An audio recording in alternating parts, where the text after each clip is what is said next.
একটা বাস, ৬০ জন মানুষ, ঈদে বাড়ি ফেরার স্বপ্ন, আর এক মুহূর্তেই সব শেষ।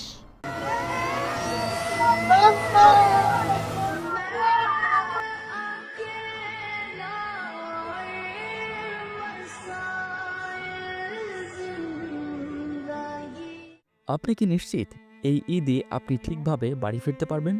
রাজবাড়ির দৌলতদিয়া ঘাট, একটি যাত্রীবাহী বাস নদীতে পড়ে যায়। ৬০ জন মানুষের মধ্যে মাত্র ৫ থেকে ৬ জন বেঁচে ফেরে। আর বাকিরা, তাদের এখনো কোনো খোঁজ নেই। এটা কোনো সিনেমা না, এটা আমাদের দেশের বাস্তবতা। ভাবুন তো, একটা মা তার ছেলেকে বলছে, বাবা সাবধানে আসিস, এই ঈদে আমরা একসাথে বসে খাবো। একটি বাবা তার পরিবারের জন্য নতুন জামা কাপড় নিয়ে ফিরছে। তার সেই ছোট্ট বাচ্চাটা বাবার জন্য অধীর আগ্রহ নিয়ে দরজার পাশে দাঁড়িয়ে আছে। কিন্তু তারা জানেই না, যে মানুষটার জন্য তারা অপেক্ষা করছে সে হয়তো আর কোনোদিনও ফিরবে না। এই গল্পটা নতুন না, প্রতি ঈদেই আমরা একই খবর শুনি: দুর্ঘটনা, মৃত্যু, কান্না। প্রশ্ন হচ্ছে, কেন প্রতি ঈদই এমন হয়?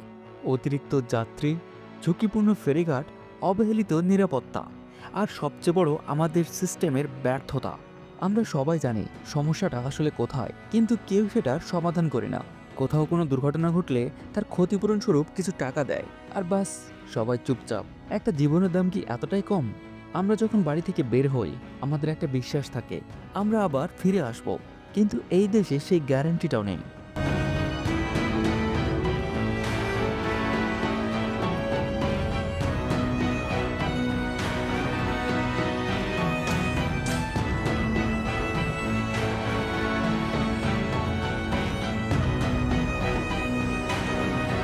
আজ যে মানুষটা মারা গেল, সে শুধু একটি সংখ্যা না, সে ছিল কারো বাবা, কারো ভাই, কারো স্বপ্ন। আমরা কি আরেকটা ঈদে একই গল্প শুনবো, নাকি এবার কিছু বদলাবে? আপনি, আমি, আমরা সবাই যদি সচেতন না হই, তাহলে এই মৃত্যু কখনোই থামবে না। তাই এই ভিডিওটি শেয়ার করুন, কারণ সচেতনতা থেকেই পরিবর্তনের শুরু হয়। আর মনে রাখবেন, ঈদ শুধু আনন্দ না, এটা নিরাপদে বাড়ি ফেরারও গল্প হওয়া উচিত।